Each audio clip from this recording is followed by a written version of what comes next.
Gloire à Dieu.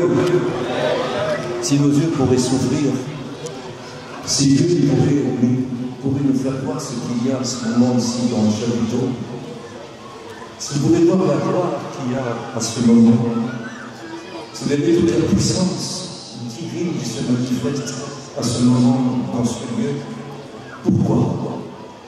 Parce que Jésus a dit qu'il serait là. Où deux ou trois sont unis pour moi, assemblés pour moi, parce qu'il désire me voir, parce qu'il désire m'entendre, parce qu'il désire recevoir quelque chose de moi. Il a dit, je serai là. Jésus est là. Toute la puissance de Dieu est là. Vous pouvez voir, écoutez, les anges, parce que où il y a Jésus, il y a toujours les anges avec. Et où il y a Jésus, il y a toujours le Père avec. Donc quelque chose de tellement beau, toute la divinité est en train de nous regarder. Et puis pas seulement sur toute la terre, dans des zones différentes. Il fait noir là, il fait jour là, et puis nuit et jour sur la terre, l'évangile est prêché. Et puis nuit et jour sur la terre, partout, des hommes et des femmes sont bénis. Il y a des conversions, il y a des guérisons, il y a des baptêmes du Saint-Esprit, il y a des vies nouvelles. Voilà ce qu'il fait partout. Et aujourd'hui, c'est ici avec nous aussi, avec eux tous, parce qu'il veut que tous les hommes soient sauvés. Le ciel est beau, exemple. Le ciel est merveilleux et Dieu nous attend au ciel. Dieu désire que tous soient avec lui au ciel. Il y a de la place au ciel. Le ciel, c'est l'infini. La maison de Dieu, c'est l'infini. La maison de Dieu, c'est l'éternité. Il y a de la place pour des milliers de terres comme celle-ci, des milliers et des milliers. Le trône de Dieu est gigantesque. Quelque chose de formidable. Et ce que Dieu désirait ce soir, pour chacun de nous, et pour toute la terre, si la terre voudrait, écoutez, si toute la terre voudrait, il faudrait que toute la terre soit assise avec son Fils, avec lui sur le trône, et ça serait tellement beau. Voilà ce que le Seigneur veut, que tous les hommes et toutes les femmes se convertissent, que tous les hommes et toutes les femmes reçoivent le salut. Voilà ce que Dieu voudrait, parce qu'un jour il donnera l'ordre à son Fils de venir chercher tous ceux qui se sont convertis. L'évangile. L'évangile est quel beau nom. L'évangile, c'est l'évangile. L'évangile signifie la bonne nouvelle. L'évangile a un nom. L'évangile est une personne. L'évangile, c'est Jésus. C'est Jésus qui est venu nous donner la plus belle de toutes les nouvelles. C'est les Écritures, et vous savez très bien. Dieu a tant aimé. Il a dit, mon Père vous aime tant. Mon Père aime tant le monde qu'il m'a envoyé, qu'il m'a donné au monde, afin que quiconque croit en moi ne périsse point, mais qu'il ait la vie éternelle. Voilà ce que Dieu veut. Un jour, Jésus dit une parole exceptionnelle. Il dit, personne ne vient de Fils, si c'est le Père qui l'attire. Et que vous savez, quand on est attiré par Dieu, quand on désire Dieu. Moi, je l'ai connu assez jeune. Et quelque chose d'exceptionnel. Écoutez, je ne le connaissais pas, moi. Écoutez, j'avais entendu son nom, et son nom était beau, son nom était intéressant. Et puis, j'aimais ce Seigneur-là, sans connaître sa volonté, parce que je ne le connaissais pas. On ne m'avait pas parlé de l'Évangile. Moi, l'Évangile, je ne la connaissais pas. Mais je savais que quelqu'un s'appelait Jésus. Il était le Fils de Dieu.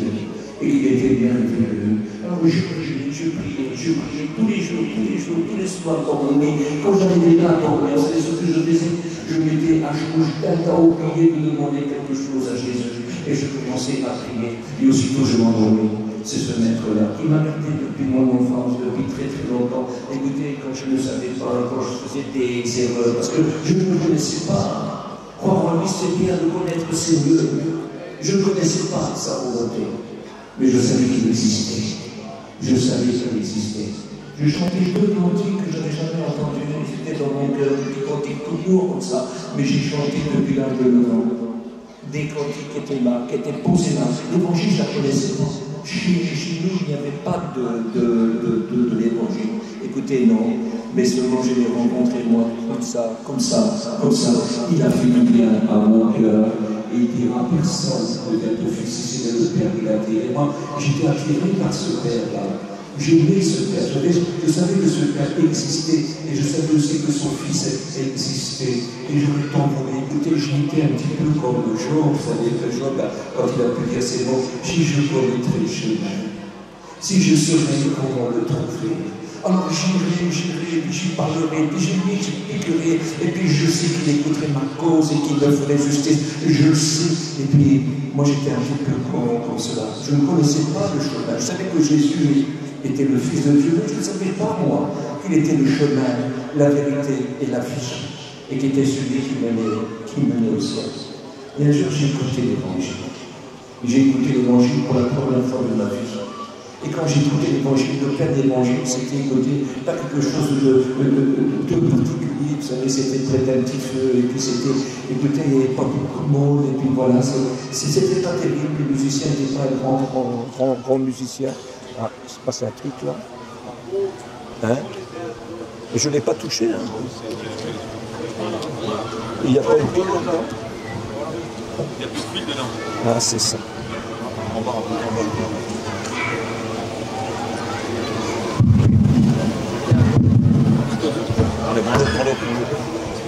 Il marche. Gloire à Dieu. Ah, j'aime mieux celui-là. Celui-là est mieux, je l'entends mieux en tout cas. Voilà. Et j'ai écouté l'Évangile pour la première fois. Celui qui prêchait était un étudiant. Écoutez, il a dit des mots très simples. Mais il a dévoilé mon cœur, il a dévoilé ma vie. Il m'a dit quelque chose que personne ne connaissait. Que je n'ai dit à personne. Vous savez, moi j'ai eu une vie un petit peu spéciale, j'étais très vite seul dans le monde. Et j'ai vécu comme j'ai pu dans ce monde, et j'étais jeune, et c'était pas simple. Il m'a dévoilé des choses, écoutez, il m'a dit des choses que moi seul savais. Et quand j'ai connu ces choses-là, écoutez, au début, j'avais un petit peu envie de rire, vous savez, quand ils ont commencé à faire la réunion, parce que je ne savais pas ce que c'était réellement ça. Mais ensuite, écoutez, celui qui avait envie de rire, il s'est mis à pleurer. Et puis ensuite, quand je suis parti, écoutez, j'étais chrétien. Quand la réunion était finie, j'étais chrétien il y a 53 ans. J'ai rencontré ce maître-là. Il a changé toute ma vie. Il désirait tellement changer la vie de chacun. J'ai marqué aussi quelques petits mots. Écoutez, je ne sais pas si j'arriverai à bien voir. Comme j'ai les lunettes là, maintenant je les mets. Voilà. Et voilà ce que j'ai écrit. Qu'ils sont beaux sur les montagnes, les pieds de celui qui apporte de bonnes nouvelles, qui publie la paix, de celui qui publie de bonnes nouvelles, qui publie le salut,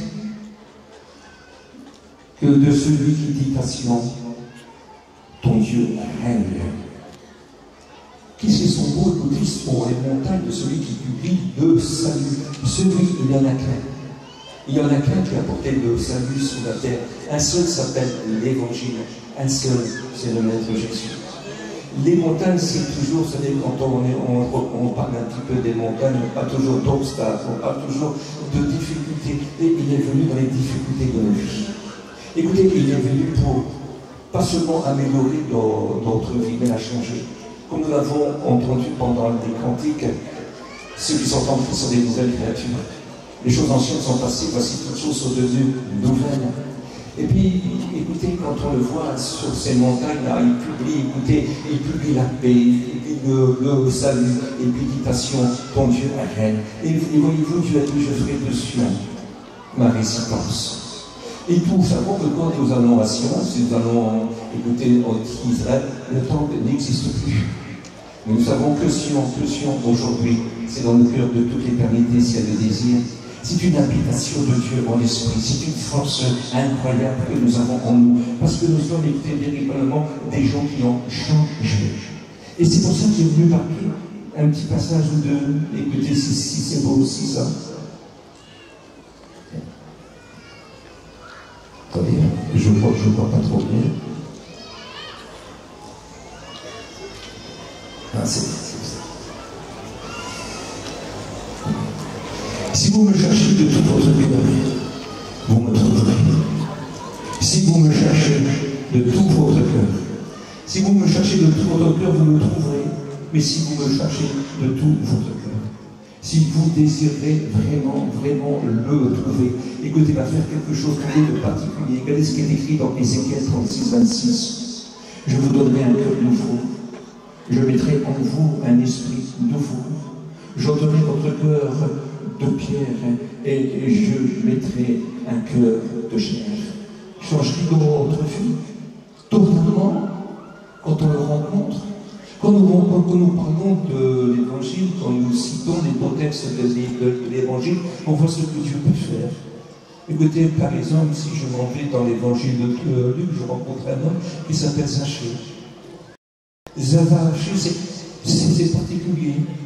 Je ne sais pas pourquoi il est devenu traître à sa station. Je ne sais pas pourquoi il est venu au service de Rome. Écoutez, c'est des hommes qui étaient prêts même avec des soldats de vous persécuter si ça n'allait pas, si vous ne payez pas ce qu'il vous faut. C'était des gens trompeurs, c'était des gens que personne ne pouvait plus parler, c'était des gens que la famille renie. Écoutez, on les mettait aux gens, écoutez, peuvent vous dire tous les mots des mots, c'est pas toujours des mots bien beaux à entendre, mais on les mettait aux gens de rien. Écoutez, si on aurait pu les faire mourir, écoutez, on les mettait au prix des infidèles, de la prostitution. On était prêts, écoutez, si on aurait eu le droit, si c'était pas Rome qui gouvernait, écoutez, ben, on aurait tué des tels gens. Mais une chose incroyable, incroyable.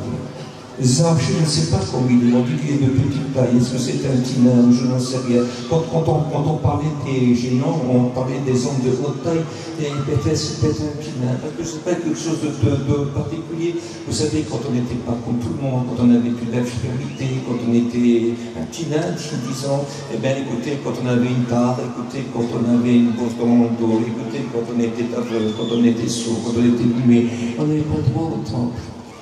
On n'avait pas le droit.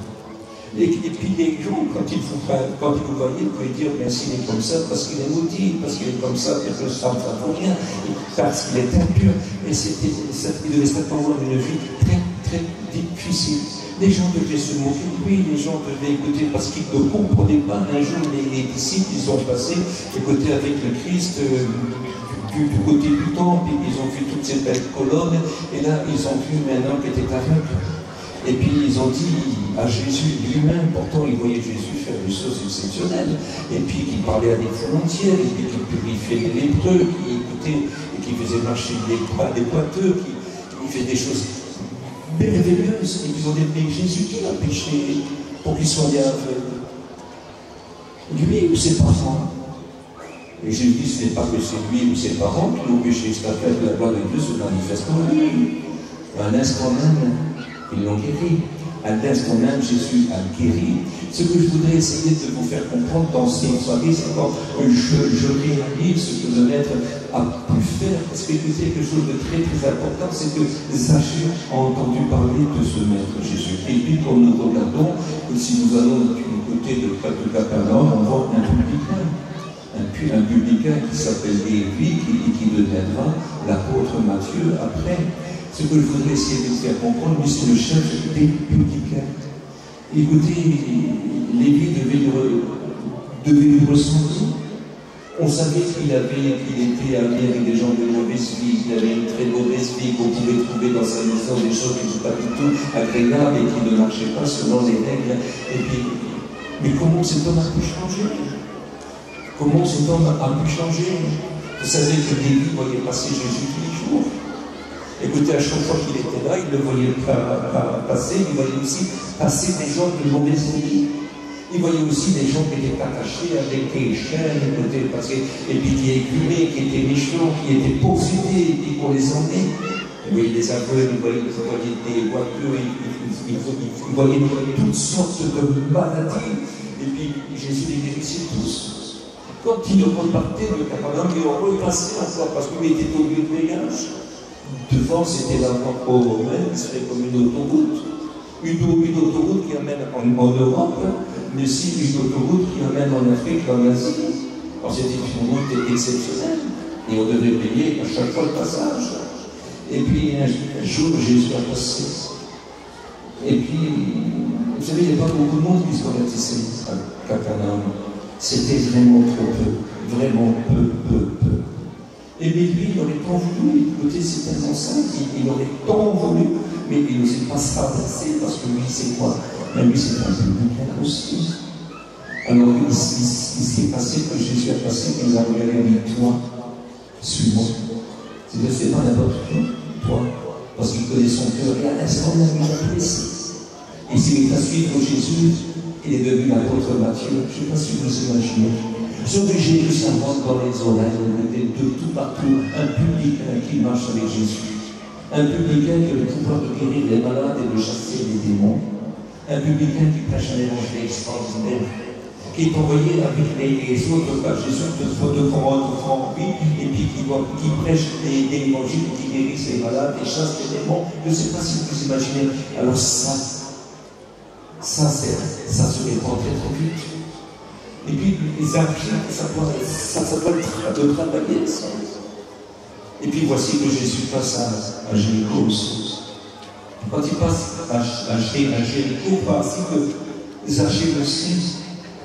C'est Jésus, il voit toute une foule qui vient, il voit des gens, tout Jéricho sort. Mais très peu de Jéricho vient à Jésus pour lui demander pardon.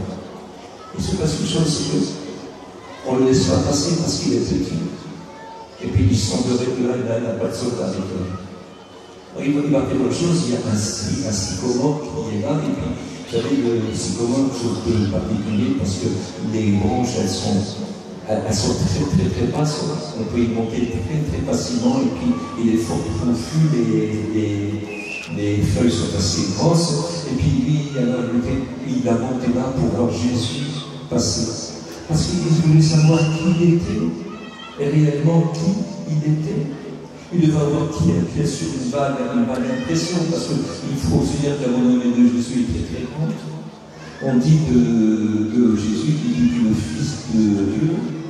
On dit de Jésus qu'il fait des prodiges incroyables, des miracles incroyables.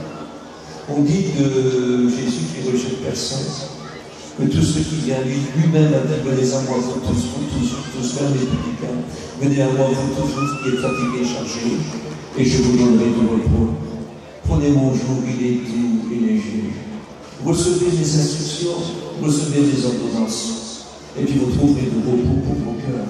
Ça, tout ça, il le sait, car la renommée de Jésus est grande, et ce qu'il dit est vrai. Il voudrait savoir qui il est vraiment, il voudrait comprendre qui il est vraiment. Parce que si ça se fait le Messie, parce que si ça se fait le Messie, parce que le Messie est quelque chose d'exceptionnel, celui qui devait venir, c'était l'espérance pour Israël, mais pas seulement pour Israël, mais pour toute la terre. Parce que si c'est le Messie, écoutez, qui est l'espérance aussi d'Israël, ça veut dire que lui, malgré tout, c'est un juif. Alors c'est pour lui, pour tout Israël. Et il y croit, personnellement, il y croit si c'est lui, c'est possible. Et puis voici que Jésus arrive, et puis bien sûr, il est en arbre. Et il se passe une chose, c'est que Jésus s'arrête là, puis il le regarde, et puis il n'appelle pas son nom. Il dit, Zachée, hâte-toi de descendre, car il faut que je demeure aujourd'hui chez toi. C'est grand, ça. Écoutez, le Seigneur, c'est absolument tout, et absolument tout, rempli de l'Esprit Saint. Il est fils de Dieu. Écoutez, il a une chair qui parie, bien sûr, une chair qui ressemble à nous, mais quelque chose de particulier, il est divin. Il est divin. Jésus est divin. C'est pour ça qu'il pardonne les péchés. Parce qu'il n'y a que Dieu qui peut pardonner les péchés. Il n'y a que Dieu seul qui peut le faire. Alors, écoutez, quelque chose de particulier. Écoutez, il était homme pour souffrir, il était homme pour donner sa vie, il était homme pour souffrir pour nous, il était homme pour porter notre jugement, il était homme, écoutez, pour vaincre notre jugement, pour fermer les portes de notre enfer. Il n'a jamais fait un miracle pour lui.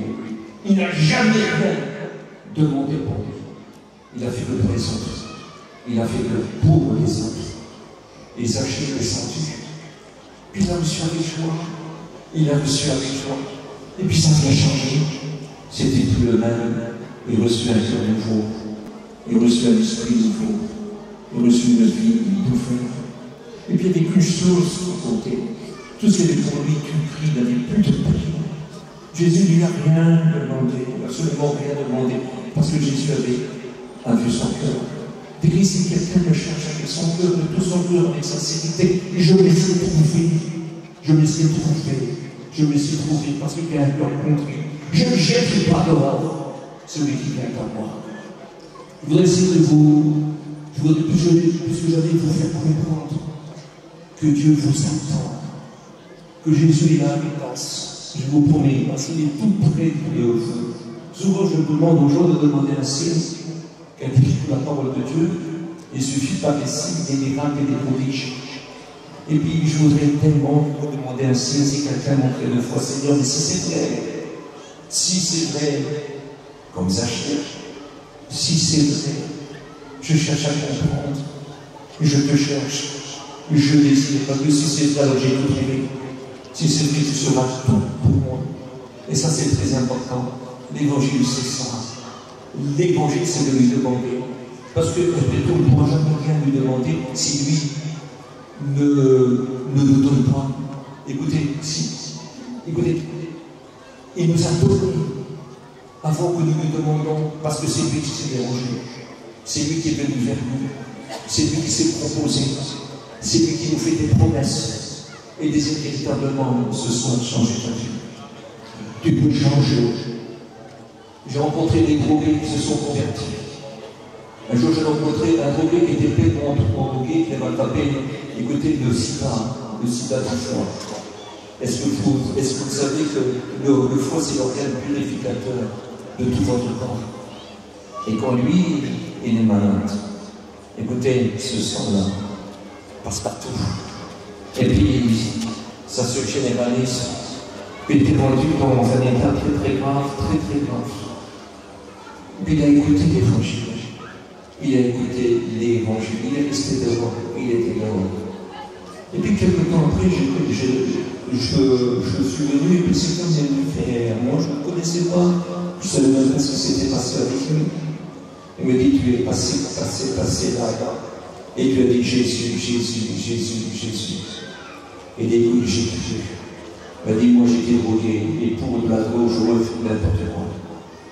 Et puis je buvais, et puis ma femme était quittée, elle m'avait quitté, mes beaux-parents, comme mes parents ne voulaient plus rien savoir pour moi. J'étais plus rien.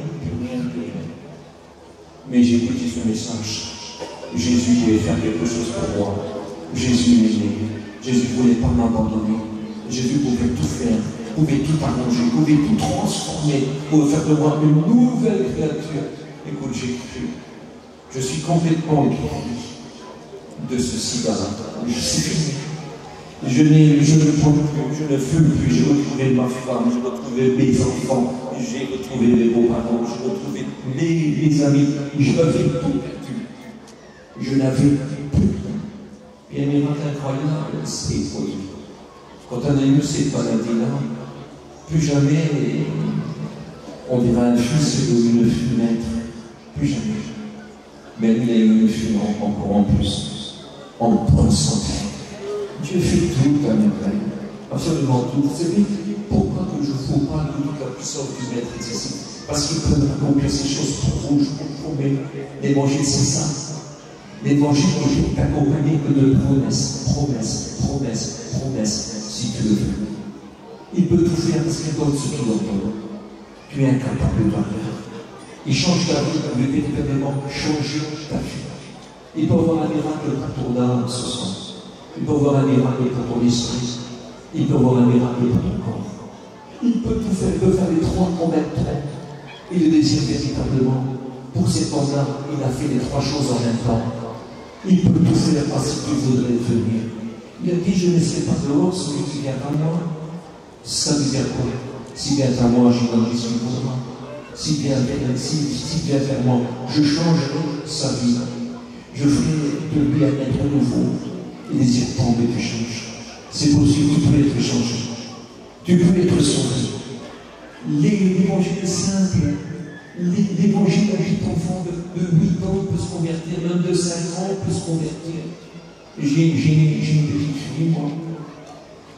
Bientôt, je vais la récupérer. Et elle se trouve, pour l'instant, elle est passée en famille d'accueil. Sa maman, elle n'est plus là, son papa n'est pas très intelligent. Et puis, elle va à l'école. Et quand elle va à l'école, elle parle de Jésus. Et puis, elle dit à tous les petits rappelés là, qui sont avec elle, elle dit, tu crois en Jésus? Oh non, je ne crois pas. Mais tu vas dans l'enfer. Jésus est le sauveur. Les grands-juifs ont fait moi des gens écouter, elle n'a pas le droit de parler de ça à l'école. Je dis, madame, je n'en sais rien. On va lui dire. Mais c'est sa foi. Elle dit, on le sait, mais ça ne se fait pas. Vous savez, quelque chose de particulier, on n'enlève pas la foi comme ça de quelqu'un. Et puis quelqu'un est obligé de parler. Parce que par l'abondance du cœur, la bouche parle. Et puis quand le cœur est rempli, quand le cœur est rempli de la parole de Dieu. Parce que le bon tire de son trésor son cœur de bonnes choses. Et quand Jésus, dans notre cœur, écoutez, l'abondance de notre cœur, la bouche parle. Et on ne peut pas empêcher aujourd'hui, il y a des hommes qui vont dans le monde entier. Et dans certains pays, c'est très très dangereux. Des gens sont persécutés. Même certains vont en mourir. Certains font des années de prison et même des dizaines d'années de prison. Il suffirait qu'ils se taisent. S'ils se taisent, ils n'auraient pas de produit, ils n'auraient aucun ennui. Mais il se passe une chose, ils ne peuvent pas. Leur cœur est plein. Et ils parlent du maître Jésus. Parce que leur bonheur, leur force, leur courage, leur capacité, c'est pour Dieu. Nous avons rendu capable d'être des témoins. Parce que nous sommes des témoins. Des témoins exceptionnels. Vous savez ce que Jésus a dit au diable? Jésus a dit au diable, tu sais, l'homme ne vivra pas seulement de pain, mais de toutes paroles qui sont dans la bouche de Dieu. Il y a quelque chose de tellement beau, et écoutez, de tellement grand, de tellement exceptionnel. Vous savez ce que Jésus dit? Je suis le pain vivant, qui est descendu du ciel, et qui donne la vie au monde. Je suis le pain vivant en quelle nourriture. Et c'est donc c'est cette parole solide, c'est cette parole forte. Oh, elle est facile à apprendre, elle est facile à comprendre. Jésus, c'est facile à comprendre. Parce que Jésus fait tout, absolument tout. Et quand on écoute ces paroles-là, quand on reçoit ces paroles-là, oui, véritablement, on est nourri. Mais véritablement, on est nourri. Parce que vous savez, le pain de boulanger, même s'il est fait au bois, même si c'est le pain de tel endroit, écoutez, il n'empêche pas de jouer. Mais le pain vivant qui est descendu du ciel, il dit, mais même si tu serais mort, tu serais vivant. Ils vivront quand même, ce n'est mort. C'est une certitude. Jésus dit, si quelqu'un a soif, qui vient à moi, et puis je lui donnerai à boire. Et puis vous savez, ce qui est beau, c'est que l'eau peut en boire autant qu'on en veut. Autant qu'on en veut. Quand ils étaient dans le désert, quand ils étaient tous sur l'eau, il décrit qu'un rocher est suivi, et ce rocher s'appelait Jésus. Ce rocher, vous avez une partie de moi qui dit, c'est l'apôtre Paul dans le livre des Corinthiens. Le rocher qui les suivait était Jésus. Et puis, ils pouvaient boire autant qu'ils voulaient. Ils étaient nombreux, vous savez. Écoutez, ils étaient nombreux. Il y avait 6 000 hommes. 6 000 hommes qui pouvaient être en guerre. On leur donne une femme, c'est 1,2 million. Si on leur donne une fille ou un fils, c'est 1,8 million. Je ne sais pas si vous comprenez ça. S'il y avait un père, ça faisait 2 millions. C'était quelque chose d'immense. Alors l'eau, il en fallait beaucoup. Quand les Géants ont été en Irak, il en fallait 10 litres d'eau par jour pour boire. Ce peuple se comptait par millions, allez, on va dire que 2 millions.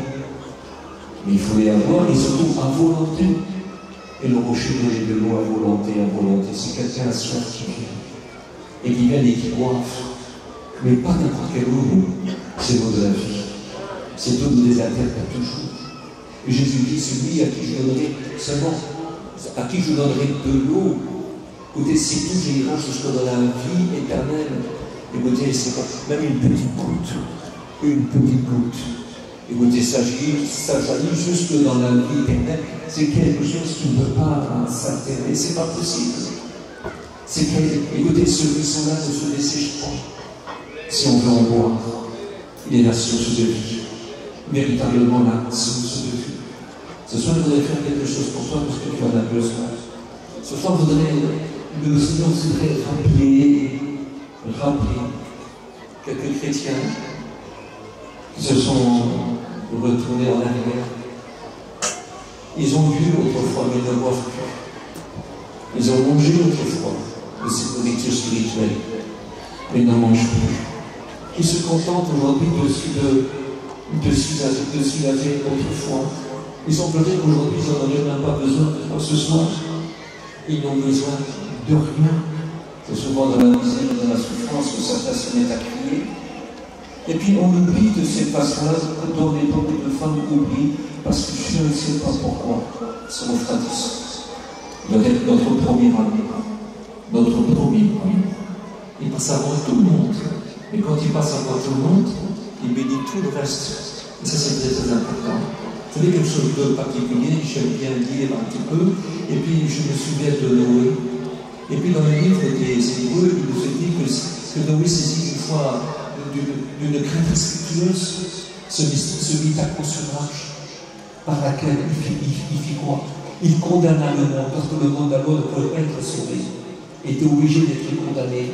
2 fois, tu avais dit j'ai arrêté, ce monde va disparaître, c'était un arrêté de Dieu. Et quand Dieu dit 2 fois ce qu'on va tout dire, c'est Jésus qui le dit. Quand Dieu dit 2 fois la même chose, la chose s'accomplit. C'est pour ça que Jésus disait toujours dans les grandes affaires, en vérité, je vous le dis.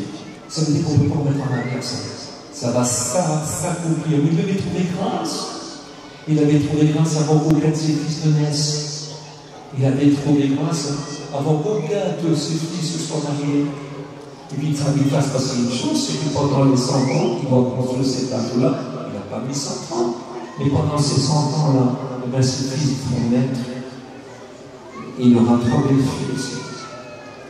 Et il dit que c'est lui seul qui trouve la grâce. Noé trouvera sa grâce, mais c'est lui seul qui trouve la grâce. Sa femme aussi trouve grâce. C'était cette bonne tellement une brave femme aussi qui lui obéissait.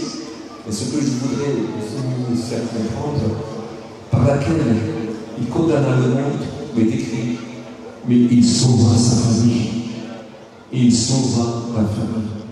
Et puis pourquoi? Écoutez, il est possible ici des gens sont découragés parce que leurs fils et leurs filles ne sont pas comme ils sont. Et ils sont découragés, ils se disent Dieu n'écoute jamais, ils se découragent. Et puis ils sont prêts à négliger le principal. Il ne faut pas faire ça. Continuez à aimer Dieu.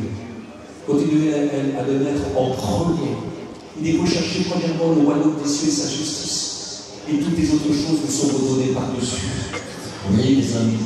Rechercher, vous avez le droit de rechercher. Il n'y a plus de belles choses pour rechercher. Mais c'est de le prier. De le prier. Je le prie tous les matins. Je le prie plusieurs fois dans la journée. Humblement. Je dis Seigneur, j'ai besoin de toi. Sans toi, je ne peux rien faire. Reste promis. Reste promis. Parce que si les 2 premiers, tous ceux qui me suivent seront bénis.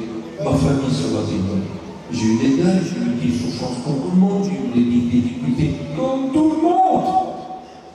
Mais j'ai une ferme assurance dans ce Seigneur, parce que j'ai communion avec lui.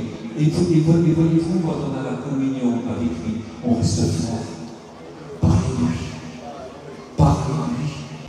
Parlez-lui.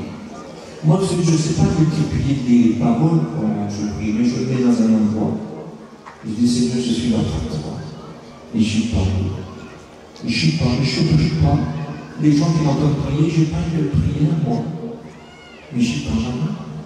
Je sais qu'il est là. Et puis des fois j'arrête, mais je reste avec lui. Et puis j'écoute un petit peu. Parce que des fois c'est calme. Vous savez, il est consolateur, il est gentil. Il me dit des choses exceptionnelles. Et puis, après ça peut durer encore 100 ans. Mais je suis là. Et je pense à toi. Et je prie pour toi. Puis je pense à toi. Et je prie pour toi. Puis je pense à la mission. Et je prie pour la mission. Et puis je pense à mon église. Et je prie pour mon église. Et puis après je ne dis plus rien. Parce que vous savez, avec Dieu, on fait communion. On est ensemble. On reste en communion quand vous êtes chez vous avec votre épouse. Vous ne croyez pas toute la journée, mais vous êtes là. Et puis, de temps en temps, il y a des mots, mais ce sont les mots de la vie. Ce sont les mots de la continuité. C'est les mots, des moments. Mais on est là. C'est une union. Est-ce que vous croyez ça? C'est une réalité. Priez, si vous ne multipliez pas des paroles, faisant encore des convertis qui croient qu'à force de paroles, ils seront exaucés, mais non, c'est pas ça. Non, vous lui parlez, c'est votre Père. C'est votre Père. Il sait que quand vous avez besoin, écoutez, faites connaître tous vos besoins, car lui-même prend soin de vous. Remettez sur lui tous vos soucis. Et le plus grand de tous les soucis, vous savez ce que c'est le péché. Quand tu n'es pas en vie, ou quand tu n'es plus en vie, quand tu persistes dans ton péché, quand tu te couches avec ton péché, quand tu n'arranges pas, quand tu te couches avec la colère, quand tu ne veux pas pardonner, ça c'est un grand souci. Ça, ce sont des grandes angoisses. Remets tout ça sur lui. Et déposez sur lui tous vos soucis. Car lui-même prend son besoin. Mais déposez-lui. Mais dites-lui, il n'y a pas de... Vous savez, il sait absolument tout. La parole n'est pas pour sur vos lèvres. Que déjà il la connaît tout entièrement. Tu n'étais pas encore né, qu'il connaissait tous les jours que tu vivais. Tu n'avais pas vu encore un pas, qu'il connaissait tous les pas que tu faisais. Il sait tout, absolument tout. Mais il veut que ce soit ton cœur qui parle. Écoutez, pas notre intelligence, j'entends parfois des prières, je dis Seigneur, mais quel culot de prier de cette façon-là. Écoutez, on dirait que c'est des commandements. Seigneur, tu dois le faire parce que tu as fait ça pour ça. Maintenant, moi je dois recevoir et tout ça. C'est pas comme ça. Tout n'est que grâce. Tout n'est que grâce. Il faut simplement croire qu'il nous aime. Il faut simplement croire écoutez, qu'il veut nous bénir. Il nous souhaite du bien. Celui qui a dit bénissez, ne maudissez pas. Bénir, c'est souhaiter du bien. Plus forte raison. Il veut que nous restons bénis, parce qu'il veut que nous souhaitions du bien. Quand on ira au ciel, Jésus nous déposera au ciel. Il viendra avec nous au ciel. Et quand il sera au ciel, il dit entrez vous les bénis de mon Père. Parce qu'avant d'aller au ciel, avant d'être enlevé, je vais bénir ici. Et il veut nous bénir, il veut nous souhaiter du bien. Bénir, ce n'est pas souhaiter du mal, c'est souhaiter du bien. Et le Seigneur, ce que ça nous éclate, son bras accompli. Et désire véritablement ce soir de bénir, écoute de bénir. Mais tout le monde, oui, d'être béni. Mais la plus belle des choses pour être béni, il a dit mon fils, ma fille, donne-moi ton cœur, afin que tes yeux se plaisent dans mes voies. Parce que si tu lui donnes ton cœur, tu ne le regretteras pas.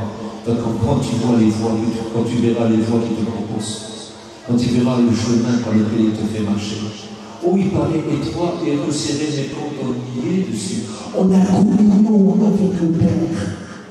On a communion avec le ciel. Je ne sais pas si vous vous imaginez constamment les yeux de Dieu sont sur vous. Il est écrit que les cils de Dieu nous touchent, ses sourcils nous touchent. Et quand tu donnes son continent, parce qu'il veille, c'est ce qu'il dit. J'aime ceux qui m'aiment. J'aime ceux qui m'aiment. Ça veut dire quoi? Il n'aimerait pas les perdus, oui. Il veut qu'ils soient sauvés. Oui, mais ceux qui l'aiment et qui sont sauvés, ils profitent de son amour.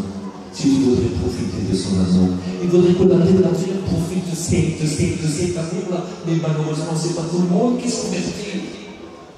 Ce n'est pas tout le monde, mais les uns et tout ça. C'est pour ça qu'on prêche l'évangile et qu'on ne se rajoute pas de prêcher l'évangile et qu'on prévient ceux qui sont convertis de rester fidèles. Et s'ils sont devenus infidèles, il dit reviens à moi qui ne se laisse pas de pardonner. Il dit reviens infidèle et je te pardonnerai. Il désire véritablement te pardonner ce soir. Tu peux être pardonné. Il ne veut pas que tu vas en enfer. C'est toi qui choisis la voie large et facile, mais qui mène à la perdition. C'est une porte très large, très large. Il y a un chemin qui paraît fascinant, mais quand on y est dessus, on remarque que toutes ces lumières sont artificielles, qu'elles n'ont aucune force, aucune puissance, qu'elles amènent au découragement, à la dépression et à la misère, trop de dépression, à cause d'une vie qui parfois est trop déréglée, pas toujours, mais trop déréglée. Je vous demande au nom de Jésus ce soir de faire des cas, de faire attention à ça. Écoutez, il y a ces petites portes étroites et que c'est il y a que ceux qui la recherchent. Zachée n'a pas parlé. Lévi n'a pas parlé. Le Seigneur sait qu'avec le cœur, il le cherche. Et quand on cherche avec le cœur, on le trouve. Et si tu le cherches de tout ton cœur, de tout ton cœur, c'est son partage. Écoutez, sans hésitation, sans hésitation. Si tu me cherches sans hésitation, si je te dis de venir et que tu viens sans hésitation, tu me seras trouvé. Je me laisserai trouver. Ça, c'est très important. Ce soir, il y a quelque chose de beau qui peut se réaliser pour ta vie. Car tu as besoin véritablement de le rencontrer ce soir. Il ne désire pas que tu sois perdu. Dieu veut que tous les hommes soient sauvés. Il veut que tous les hommes, le plus mauvais, le plus méchant, le pire, il désire te sauver. Même si tu aurais 1 milliard de démons qui te possèdent. Ils sont plus nombreux que les hommes. Dans 10 ans, on sera 10 milliards. Mais ils sont plus nombreux que les hommes. Il dit un mot à tous les démons. Et les démons sont bons. Un seul mot. Il est celui qui règne. Eux, c'est le règne. Celui qui règne, c'est Jésus. C'est Jésus qui a reçu tous les pouvoirs. Dans le ciel et sur la terre et en dessous. Il a tous les pouvoirs. Il a tous les pouvoirs. Aujourd'hui, l'enfer est fermé encore pour tout le monde. Personne n'est en enfer. Pas à part. Ils sont devenus attendre terrible des jugements ceux qui ne sont pas sauvés. L'enfer est fermé aujourd'hui pour tout le monde. Ce n'est pas son problème. Mais toi, tu peux être sauvé. Si tu désires être sauvé. Ceux qui sont morts sans Jésus, alors ils seront jugés avant. Et puis quand ils seront jugés, ils seront jetés en enfer. C'est pas moi qui le dis, c'est le maître. Écoutez, voilà ce que Dieu dit. Écoutez, Dieu s'est choisi un nom par lequel il jugera le monde. Puis il en a rendu une preuve formelle en le ressuscitant des morts. Cet homme, c'est Jésus, il s'appelle la grâce et l'évangile. Et puis il te dira, j'ai voulu te sauver. T'as entendu parler de moi, mais tu m'as rejeté. Tu ne m'as pas confondu. Maintenant, je suis ton juge. Je ne peux pas te faire grâce parce que tu l'as méprisé. Tu l'as méprisé. Parce que tu ne m'as pas aimé. Parce que je n'avais pas d'importance. Tu m'as pris quelquefois en mon secours et malgré tout, je t'ai secouru. Mais tu m'as rejeté aussitôt. Tu t'es servi de moi que quand tu me voulais, que quand tu avais besoin de moi. Mais je ne pouvais attendre rien de toi. Ton cœur, tu ne le donnes pas. Tu ne me l'as jamais donné. Vous savez que c'est ton âme sera jeté en enfer, et c'est par là aussi. Que Dieu vous bénisse et que vous compreniez ces choses, parce que c'est sérieux. L'évangile, c'est sérieux, c'est doux, c'est gentil, mais c'est sérieux, c'est ferme. C'est ferme. Il ne partage pas. L'évangile ne partage pas. Ne partage pas, parce que la lumière et les ténèbres n'ont pas de rapport entre eux. La lumière est plus forte que les ténèbres, et les ténèbres reculent devant la lumière qui est le maître Jésus. Elle recule, parce que le Seigneur ne veut aucune ténèbre. Par contre, s'il y a des hommes dans les ténèbres et des femmes dans les ténèbres, Jésus dit, je suis la lumière du monde. Je suis la lumière du monde. Celui qui me suit ne marchera pas dans les ténèbres. Il ne sera pas sous le pouvoir des ténèbres, mais il sera sous le pouvoir de la vie. Parce que le pouvoir des ténèbres, c'est la mort. Et la mort, c'est la séparation. Il ne faut pas que tu sois séparé de Dieu. Il ne faut pas que ton âme soit séparée de Dieu. Il ne faut pas que ton âme soit jetée en enfer. Il ne faut pas. C'est une réalité, c'est vrai. Il ne faut pas. Écoutez, Dieu ne partage pas. Mais écoutez, quand tu es dans les ténèbres et quand tu vois ce Jésus passer comme il passe ce soir, quand tu écoutes cet évangile simple, sans difficulté, parce que l'évangile, c'est simple, parce que Dieu veut que tout le monde comprend. Tu ne comprendras peut-être pas toutes les prophéties, tu ne comprendras pas peut-être toutes les doctrines. Mais l'évangile, ça s'agit de comprendre. Pas besoin de savoir lire, pas besoin d'être jeune ou d'être vieux. Tout le monde peut comprendre. Tout le monde. Tout le monde. Écoutez, refuser l'évangile, c'est un péché volontaire. Le plus grave de tous les péchés. Parce que lui, il peut pardonner tous les péchés de ceux qui viennent à lui. Mais ce péché-là, il ne peut rien faire. Il pourra juste le juger et te dire trop tard, tu es perdu. Tu peux encore être sauvé ce soir. Si tu voudrais l'accepter d'un cœur vrai, d'un cœur sincère. Écoutez, moi, quand je l'ai écouté, je parle simplement. Et j'ai pleuré beaucoup, et j'ai pleuré beaucoup, et je pleurais beaucoup. Je n'étais pas un tueur, je n'étais pas un personnage. Non, j'étais un pécheur. J'étais un pécheur. Je savais que Jésus existait, je le voyais crucifié là vous savez, il y avait beaucoup de crucifix à l'époque. Je faisais mon petit signe de croix, je ne comprenais rien du tout. J'ai le son de méchant, ces Romains là, ils ont tué Jésus. Mais je savais qu'il était bon, qu'il avait fait que du bien.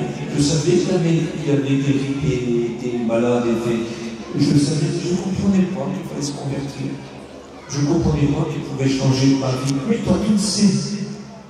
Moi, quand j'ai su, je me suis converti aussitôt. Et je le dis simplement, je n'ai jamais tombé. Je l'ai toujours aimé. Parce qu'un peu plus il t'aime, il est adorable, vous savez. Et quand on adore, on est ébloui. On ne voit plus rien d'autre. On en a assez. Ça nous suffit. On est complet. C'est notre force, c'est notre joie, c'est notre paix.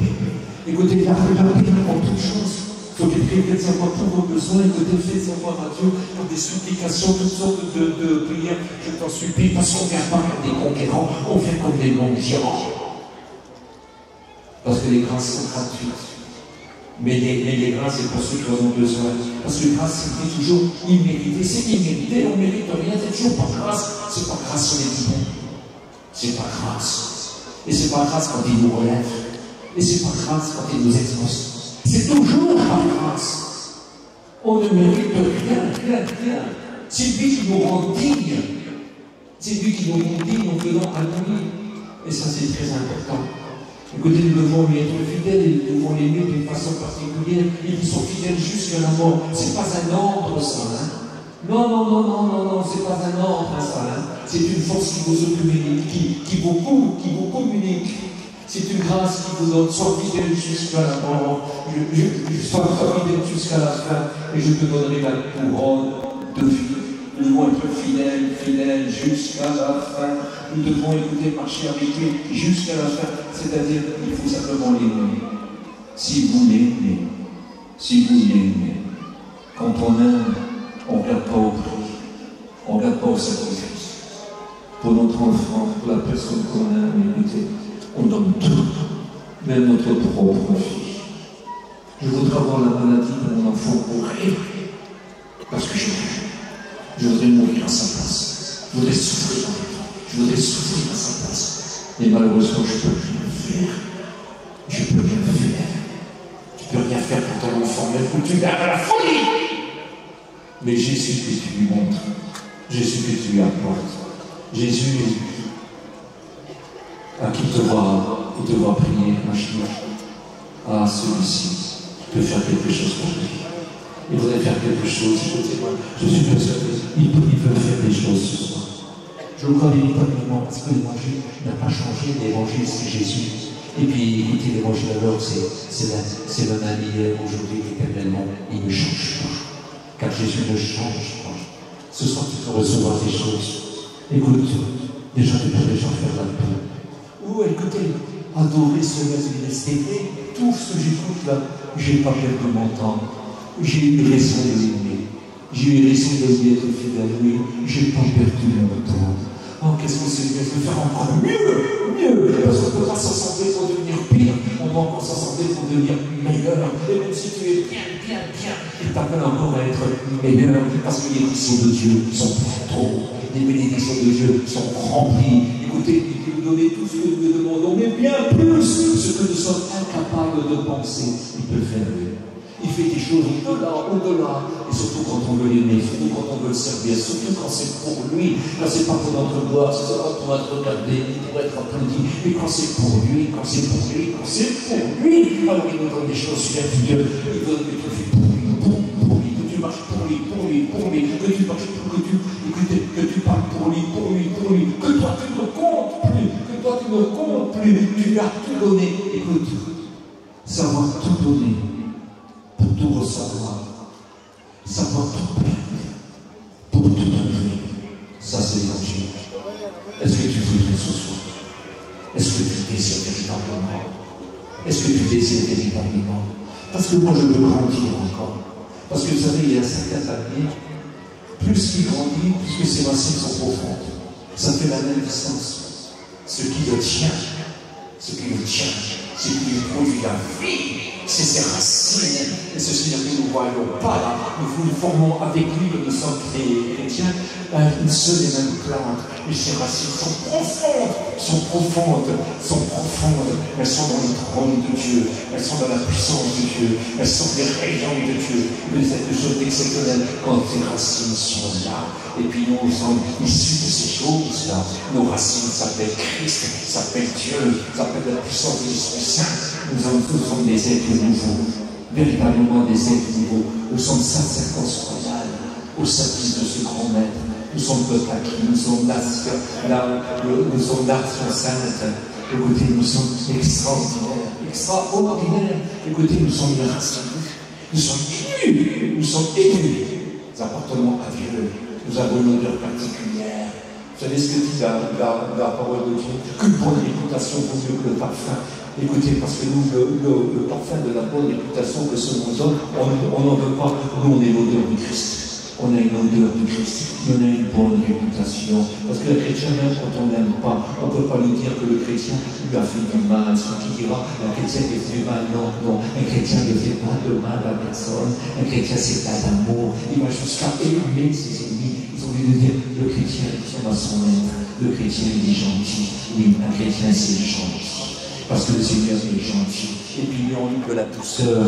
Puisque votre douceur soit causée de tout, que vous soyez patient. Écoutez, il nous explique des choses incroyables. Écoutez, il nous donne le caractère du Christ. Il disait dans les Corinthiens chapitre 13, le caractère du Christ. C'est qui ne cherche pas son intérêt, c'est qui cherche l'intérêt de l'autre, qui est rempli d'amour, mais qui fait tout pour Dieu, par Dieu et en Dieu. Alors à partir de ce moment-là, c'est exceptionnel. Et puis si on lit dans les Corinthiens chapitre 12, les pouvoirs qui nous apportent.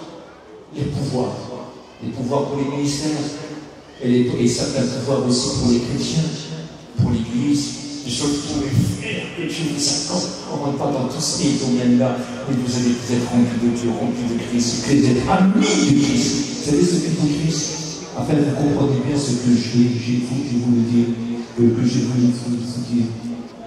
Il dit, vous êtes mes amis car je vous ai tout dit. Et Jésus vous a tout dit. Et vous savez tout de Jésus. Vous savez tout ce qu'il faut faire. Et vous êtes mes amis car je vous ai tout dit. Mais attention. Il nous a tout dit, on a voulu savoir tout ce qui va à la vie, toutes les nouvelles. Il ne vous dira jamais merci. Il ne dit jamais merci. Parce que celui qui donne ce qu'il ordonne, c'est lui qui pose en vous le vouloir et le faire. Il vous dira jamais merci. Mais par contre, il vous récompensera pour votre amour et votre fidélité. Ah oui. Parce que toutes ces choses qu'il vous fera faire, écoutez, c'est pas son amour à lui, pas sa force à lui. Alors, il faut aimer ça, il faut désirer ça, il faut vouloir lui plaire, il faut vouloir lui faire plaisir. Alors, quand on est capable de faire ça, quand on est d'accord avec ça, il est heureux, il dit, si vous faites ma volonté, mon Père sera glorifié. C'est-à-dire, mon Père sera content si mes paroles demeurent en vous et que vous demeurez en moi. Écoutez, alors vous porterez beaucoup de fruits. Si vous portez beaucoup de fruits, mon Père sera glorifié. Il sera content, il sera élevé. Et si mon Père est glorifié, alors demandez ce que vous voudrez. Cela vous sera accordé. Ça veut dire pour ça. La château de prise, pas une fois la peine. Mais faire-le pour lui. Ok. On va grandir encore. Parce qu'on est appelé à grandir. Même jusqu'au lit. On doit encore grandir. On doit grandir. faut que ça semble toujours pour devenir meilleur, toujours plus fort. Il ne faut pas perdre sa croissance. Quelqu'un qui perd sa croissance, c'est pas bon. Nous, notre croissance, c'est juste qu'on lui demande. Et ça, c'est important. Et même jusque-là, on ne sera pas encore des meilleurs que vous pouvez le penser. On aura fait tout notre devoir, on aura fait tout notre possible. On pourra lui dire, Seigneur, j'ai essayé souvent imparfaitement de faire tout ce que tu m'as demandé. On peut lui demander ça jusqu'à la fin. On a fait des efforts pour le faire. Et on l'a voulu. Et puis on s'en est donné tout mal. On s'est sacrifié de certaines choses. Oui, ça c'est une vérité. Mais là, il dit quand le parfait va apparaître, nous qui sommes imparfaits jusqu'à la fin, ce qui est partiel, alors va disparaître. Car alors, nous connaîtrons comme nous avons été connus. C'est-à-dire le maître, on le connaît mal. Mais quand on le verra, on verra que sa puissance est beaucoup plus grande que nous croyons. On verra que son amour est beaucoup plus grand que nous croyons. Nous verrons que ça représente quelque chose d'exceptionnel. Vous savez, Dieu ne diminue jamais. Dieu est toujours plus, et toujours plus, parce qu'il est illimité, et éternellement. Écoutez, même l'éternité, il voit la vie. Il est de toute éternité. Quand il n'y avait rien, Dieu, sa parole était là. Et plus que jamais, je dis, quand on le verra, là, écoutez, on ne s'ennuie pas. Là-bas, il n'y a pas de nuit. Là-bas, c'est un jour continuel. Continuel. Écoutez, on n'a pas un corps qui se fatigue. Écoutez, on le contemple constamment. On est toujours avec lui, on chante avec lui. On a un caillou exceptionnel dans notre main droite. Écoutez, un caillou blanc. Et puis, avec un nom, il y a celui qui le reçoit, qui connaît ce nom-là. Alors, quand on a ce nom-là, c'est incroyable. Donc s'il y aurait des milliards de personnes, il peut parler à des milliards de personnes en même temps, il peut parler à tous les anges, il peut parler à tous les sauvés qui seront là. Mais écoutez, tout en parlant avec tout le monde là, tant que ta vie prévue avec lui, il t'appelle par ce nom-là, puis il parle avec toi. Parce qu'à ce moment, sur la terre, il y a des millions de personnes qui prient. Et parce qu'ils prient, Dieu leur parle aussi. Et donc, le ciel, c'est absolument pareil. Même si on a des milliards, écoutez, il n'y a que Dieu qui connaît le nom qu'il nous a donné. Et il s'appelle par ce nom-là. Et personne ne le connaît. Il n'y a que celui qui le reçoit qui connaît son nom. Même si je vais au ciel, que je retrouve mon épouse, son nom, privé avec son Dieu, je ne le connais pas. Il ne connaît pas mon nom. C'est exceptionnel, non? C'est beau. Quand il va nous prendre, nous amener aux sources de la vie, c'est va être les sources de la vie. Quand il va nous donner à son Père. Quelle joie pour son Père. Quelle joie pour son Père. De voir cette épouse extraordinaire. Cette épouse, écoutez, c'est la sera la plus belle après Dieu, bien sûr, après Jésus, bien sûr, après l'Esprit Saint, bien sûr. Comment ça sera? La plus belle de l'éternité, c'est l'épouse. C'est cette femme qui était souillée, mais qui était lavée par le sang précieux de son époux.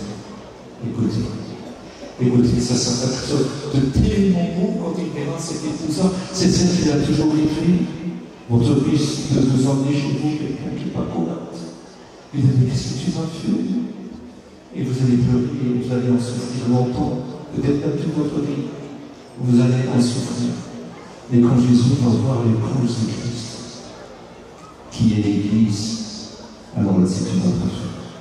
Le pire sera pas. C'est l'épouse qui a toujours rêvé pour son fils. On ne sait pas une épouse que vous voyez ici-bas, c'est une autre affaire.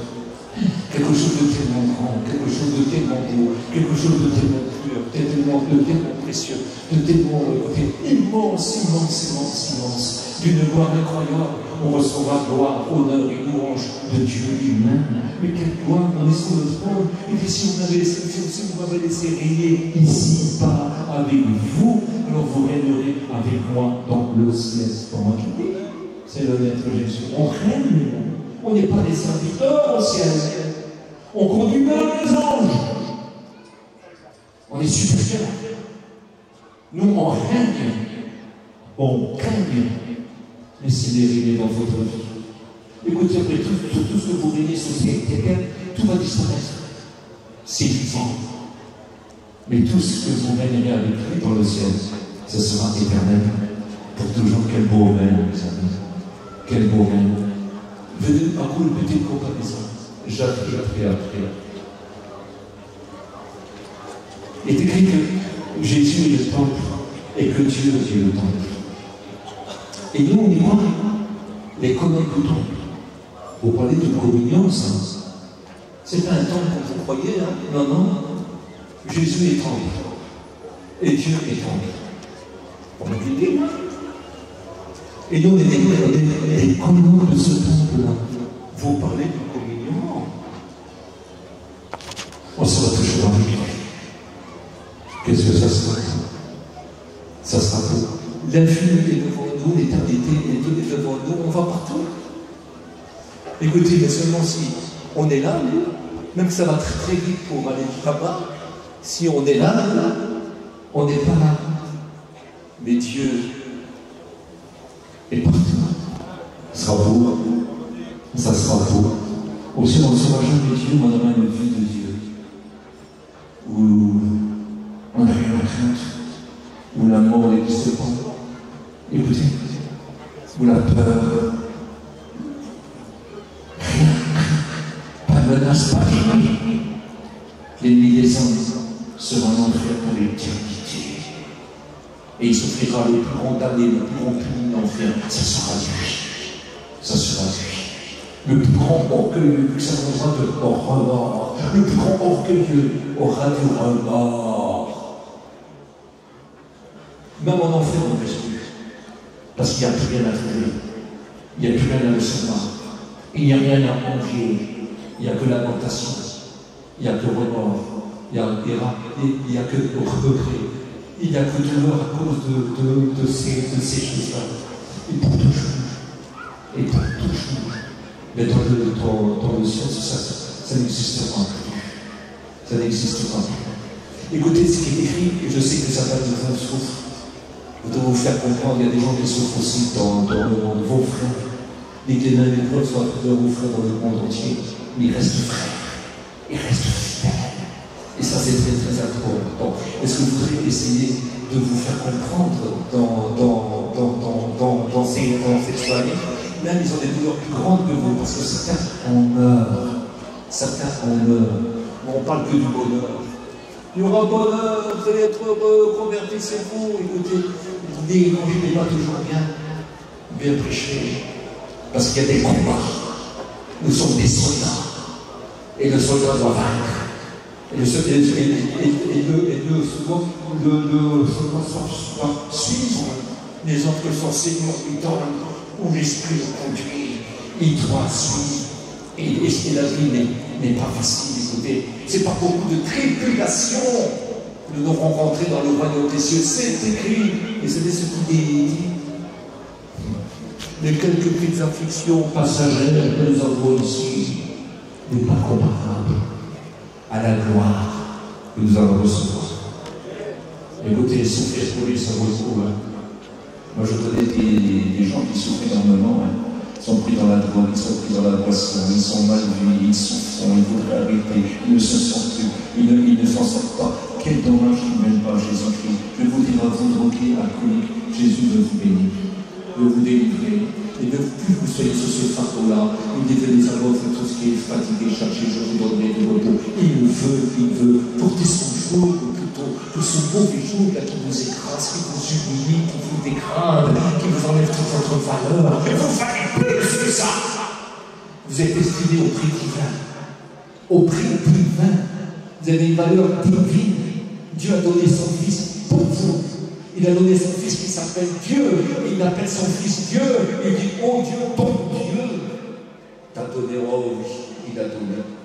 Il a donné tous les hommes de la terre s'ils veulent à son Fils pour que son Fils les sauve. Si tu voudrais ce soir, si tu le désires, si véritablement tu as une valeur, sois content d'être né. Ne dis plus jamais, je n'aurais pas dû naître, je suis né sur mauvaise étoile, j'aurais dû mourir à la maison. Ne dis plus ça. Parce que si tu n'aurais pas existé, tu n'irais pas au ciel. Mais là, tu vas au ciel pour une gloire éternelle, avec une vie de Dieu. Voilà ce que le Seigneur veut faire. Voulez-vous que nous prions ensemble? Seigneur, merci pour ces paroles maldites, pour ces lèvres excitantes et palpitantes. Merci de tout mon cœur. J'ai prêché ton évangile parce que l'évangile, Seigneur, c'est ce qu'on a besoin de plus. Rien ne vaut plus que l'évangile. Avec l'évangile, on peut vivre tout seul et manquer de rien de toi. Tu es merveilleux. À toi toute la gloire. À toi toute la gloire. Avec l'évangile, on a toutes les garanties. On est véritablement bien assurés. Parce que nous vivons en espérance. Et ton espérance ne trompe pas. Ton espérance ne trompe pas. Et celui qui espère en toi, Seigneur, son espérance n'est pas vaine, vu qu'elle est récompensée. À te revenir toute la gloire. Au nom de Jésus.